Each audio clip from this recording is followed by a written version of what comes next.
I don't know if you had enough to eat, but if you're still hungry, I can get you some eggs or something. No, I'm fine. This sofa bed's for you. You didn't have to go to all this trouble. This can divide the room if you need to. You need to change. It's not elegant, but anyway. Thank you for doing all this, Buzz. I just want you to be comfortable. Sometimes I wonder how I would have made it through this if it hadn't been for you. I mean, here I am in an old firehouse, sleeping in somebody else's bed, and I don't know, for some strange reason, it feels good. Feels safe. First time I feel safe. Glad. I want you to feel safe. But we gotta be realistic. I don't think Roger, when he's out there, is gonna give up. Oh, he won't be back. You so sure about that? Oh, yeah.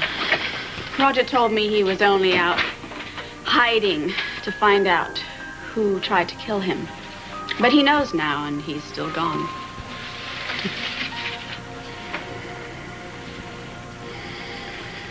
He knows who shot him, and he told you? I told him. I told him I did it. You're not going to give me a hard time now, are you, Julie? What would you do if I didn't? Goodness knows. You actually told Roger that you were the one that shot him? You're very good about not gossiping about your ex-wife, so I don't think it's fair that we discuss my ex-husband. Don't mix apples and rotten oranges. No one tried to off Nadine. Why would you deliberately provoke him by telling him a lie? Because I wanted him to know how much I hate him. But he probably believes you. He might try to get even. Well, come and shoot me or something. No, that wouldn't even the score, not by a long shot. The only way the score could be evened is if he upped and died. Perhaps his life for my child's life. Maybe there would be some justice in that. But he hasn't come back. So, that means that either he is dead or perhaps there's something else out there that's far more important to him than revenge. Maybe I'm wrong. Maybe Roger didn't believe you when you said you shot him. No, he didn't believe me at first, and then I found the police revolver in that drawer and pointed it at him and pulled the trigger more than once. Then I saw in his eyes that he did believe me. I bet he did. Of course, you knew the gun wasn't loaded. Of course. Of course I knew. I only wanted to frighten him. No, that's not exactly true. I wanted him to feel for just one split second the terror that he's inflicted on me for months. Oh, I can understand you, sweetheart, but I just can't see Roger shrugging it off. You know, you're trying to kill him not once, but twice. Buzz, it's over. I know it is, so does he. You see, I don't have anything that he wants anymore. I don't have a baby. I don't have vast wealth. So there isn't anything that he can get from me. I'm safe from him now, and I think he even feels guilt over causing me to have the miscarriage in the first place, which allows us both to get on with the fact that we can now believe we never had anything to do with each other. You know, a lot of people, when they get tired, they don't look so hot, but, you. This partition you put up, it's very thoughtful. And I wish I was able to curl up next to you tonight. Soon. I mean, as soon as the doctor says that you're... no, I can't. I can't be that close to just lie there. Look, you change. I'll get this stuff out. No, I'll take care of that. Cedars Hospital? Well, it was just in the room, and I thought it was all part of the package, this very expensive package that I have to pay. Well, I will pay one day. Well, these things come in handy one day. You never know. They might. Well, all my life, no matter how little I had, I always managed to put away something for a rainy day. Anything. You never know. And even though I don't have enough in my purse right now to take you out for a grand dinner, I can still make you a grand offer. And you don't have to sit on that. How'd you like to earn $250,000? So my little nest egg consists of antiques. They're beautiful. They're documented old relics. They're so wonderful. And I scattered them all over the Spaulding house so that Roger wouldn't see them in out of the way places. But the crown jewel of my collection are 6 hand-carved chairs that were documented to have lined the salon of the Avion popes, their private apartments. I thought they kept the popes in Rome, or is that a different outfit? Well, the French got competitive there for a bit, but let's stay on the subject. I found these at a wonderful auction. I paid $1.5 million for them.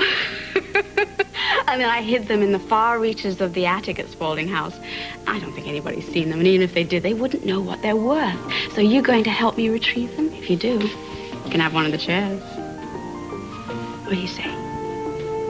Why only one? All this old stuff that you squirreled away, who bought that? Was that with the Spaulding money? If you're going to get all sanctimonious on me, I'll put my jeans back on. Just curious. Anyway, I don't think Alexander enjoys having the things that I bought around the house. In fact, she's probably tossing them into the fireplace this very minute. That leads me to another point. Isn't she your most adoring fan? No, I think adoring's a little strong. Really? For the man that put her back on her throne by taking away all my worldly goods and handing them back to her on a silver platter? I don't think it's a good idea to start a fight with somebody you can't see. It wasn't my idea to put the partition... Cut it out, okay? Okay. For now. Go to sleep. You too. Oh, I'll try.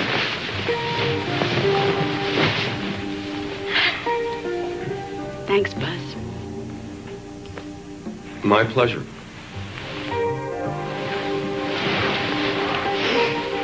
Good night.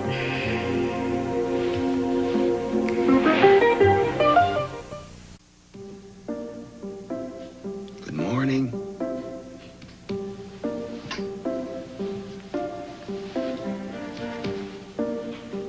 Whoa. Did I say good or did I say good?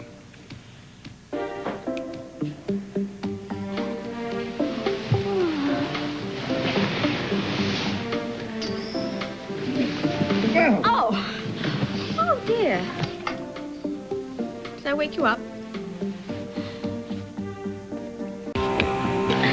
Why is it that I manage to sleep with one little pillow and you have 1, 2, 3, 4? Oh, insurance. If 2 end up on the floor, then I have 2 spares. Why do your pillows end up on the floor? Well, I'm a very active sleeper.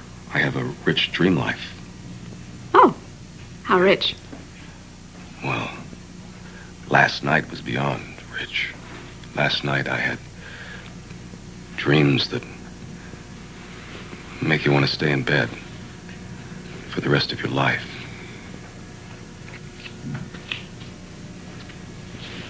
You ever have dreams like that? No, I'll put on some coffee. I'll do it.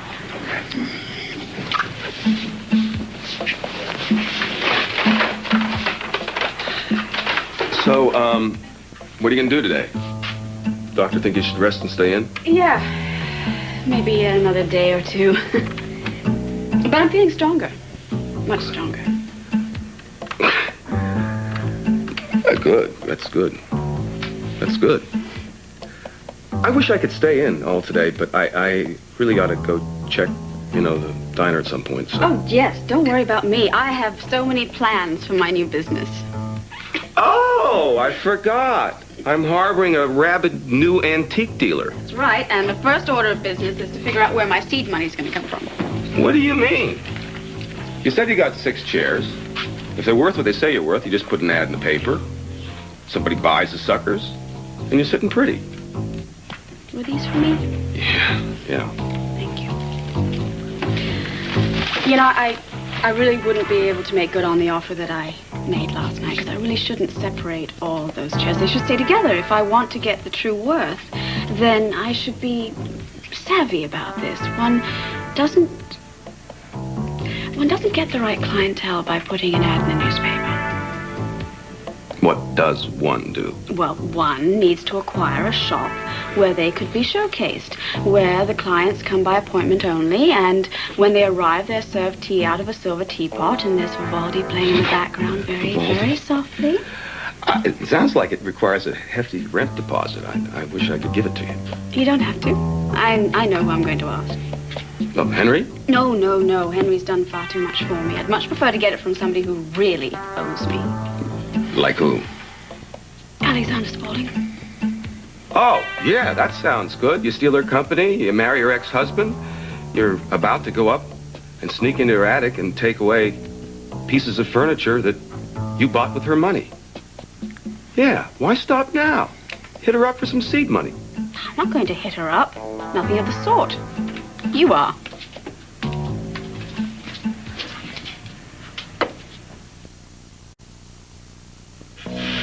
Cook great. My first eggs, just for you. Alexander adores you, Buzz. And after all, you were the one who returned her life to its former glory. You were the one who came into the courtroom with the piece of paper that made the Spauldings stay. Oh, please. You know how long gratitude with a woman like her lasts? She's going to be staying in 6 months. Buzz who? Rubbish. She's never going to forget. Well, she might name a dog after me or something like that. But don't forget, she gave me a car, a very nice car, your car. And I don't think she's going to fall in love with cash.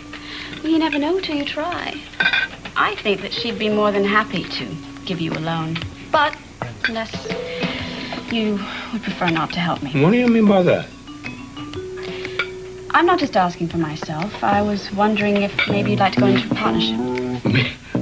Partners with me in the antique business? Why not? Oh, come It's on. like selling anything, and you are a very good negotiator. You know how to pick people out when they're ready to buy, and you know how badly they want things, and you have a good sense as to how much they're willing to pay. You sound like you speak from experience. I do. So how about being my partner? I have a job. I can't quit. You don't have to quit. All you have to do is come in every once in a while to finalize a deal and allow me to pick your brains every now and then. Honey, you can pick anything you want on me. Well, do I have to wear a suit? You look mighty handsome in a pinstripe. Okay. One condition. What's that? Name your price. Gotta make me a promise. Promise me that one day you're gonna look just like this. And after we linger over 3 cups of coffee and have our toast, you'll let me take you back to bed.